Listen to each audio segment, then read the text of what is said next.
Цените на билетите во јавниот сообраќаен превоз нема да бидат променети. Ова го потврди директорот на ЕСП Скопје Игор Јанушев за време на гостувањето во телевизија Нова.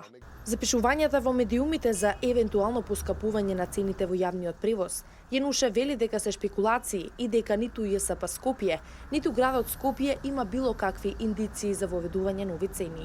Станува збор за една груба шпекулација со која што најповеќе се нанесува штета на самите корисници, односно на граѓаните. Она што е поразлично во февруар од јануар месец ќе биде тоа што го враќаме она што беше и претходно, значи пред јануар, дека секоја картичка која што ќе се купи ќе има 2 гратис возења. Регуларна цена 150 денари. 150 денари кошта картичката. Таа е цената која што ние плаќаме за да набавиме, не правиме никаква заработка на таа картичка. Таа картичка се набавува еднократно.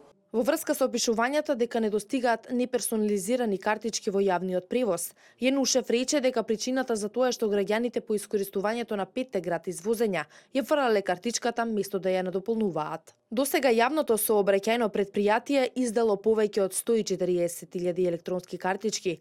Од 1 јануари и приватните превозници се вклучени во електронскиот систем за наплата.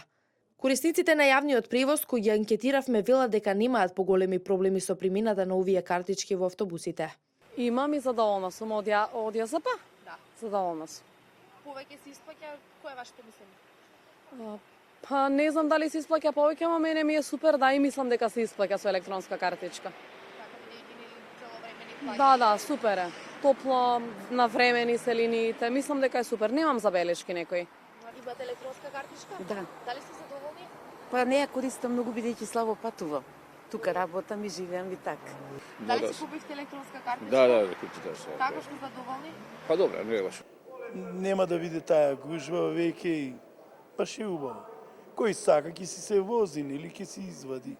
Логика, баш е убаво. Билет за едно возење повеќе нема да се продава.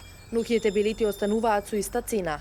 Бесплатниот превоз за пензионерите во вторник, петок и за време на викендите од сега важи и во приватните автобуси. Истите привилегии ги имаат и студентите во четврток, како и лицата со посебни потреби, кои што користат овластен превоз.